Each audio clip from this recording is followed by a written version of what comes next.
The objective of this video is to learn how to effectively tell stories. And I'm here with Rod. Hi, Martin. How you doing? Fine. Telling stories is a universal way to communicate, but in a foreign language it can be tricky. So we'll focus on some pretty easy grammar today. These are 5 common and essential past tenses. It sounds like a lot, but these tenses are all closely related and they should be familiar. These are the tenses we almost always use when telling a story, because we generally are explaining past experiences or a series of events.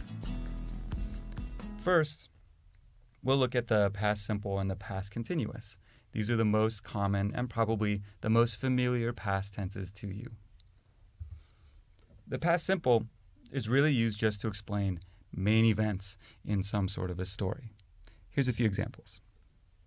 I got up, I had breakfast, I took the bus, and I met my friend. So, Rod, tell me, what did you do today? Today, well, the first thing I did was get up.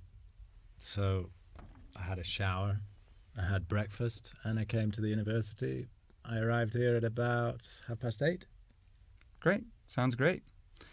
Now, take a look at these photos, and what you're going to do is pause the video so you have a few minutes and write down sentences that correlate to some main events in a story that would match with these different photos.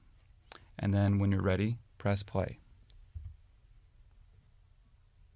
Okay, so the past continuous, this tense is used for descriptions, for setting the scene, for placing the reader or the listener in the scene, and they're usually longer activities than the past simple ones. Example here. Martin, how was your weekend? It was great. I was going to go to the mountains, but it was raining all weekend, so I decided to stay in my apartment. And in the end, I was watching football all weekend, but, I had a really good time. Here's a few more examples. The sun was shining, my friend was waiting for me, the birds were singing, and we were playing football. Once again, you should pause the video here and make some sentences using the past continuous that correlate to these different photos, and they could help you to tell a story.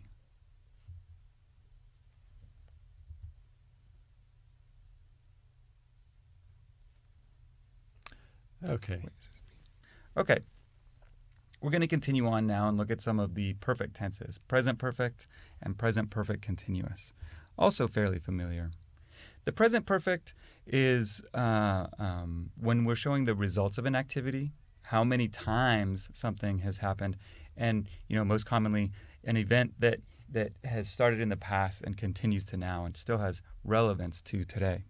Here's a few examples. Have you been anywhere interesting recently? Not me, no. Have you? No, me neither. Have you seen Lydia? No, she hasn't got back yet. Have you finished the final report? Yes, I finished it an hour ago. Good. No, I've done nothing because I've been too busy. That will be my particular answer. So, Rod, tell me. Should we get out of here? Should we go? Okay, but just a second, because I haven't finished my beer yet. You haven't? I've already finished mine though, so I don't know. Oh, you have? Yeah. Should I wait or should I get another beer? Yeah, just wait a second. I won't be long. I've just been waiting. Okay, sounds good. Okay, once again, here are some examples. These photos correlate to different events that you can use to make present perfect sentences. Hit pause, make your sentences, and then continue when you're ready. All right, now we've got to the present perfect continuous.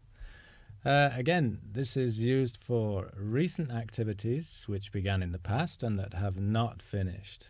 And the focus is usually on the result in the present.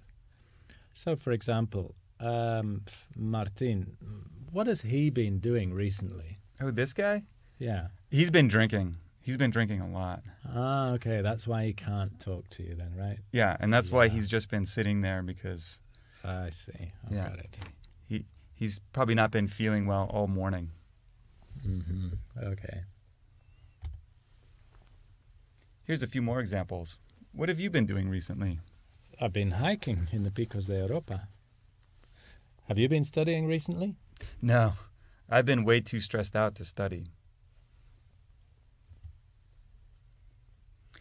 Okay, so once again, here's some more photos that will help you to create some example sentences of your own using the present perfect continuous. Hit pause. When you're ready, continue with the video. Okay, the final verb tense that we're going to look at today is the past perfect. And this one is the one that's the least common. You see it a lot more in writing than you do in spoken English. And what it does is it demonstrates that a past action happened before another past action. So we're talking about the sequence of events in the past. Let me show you an example so you can see how it works.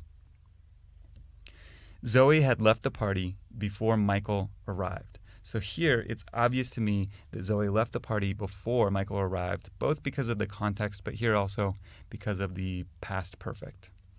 And down here there's a few more examples. I had arrived at the party too late to throw tomatoes. She had already seen the movie, and they hadn't finished the work yet.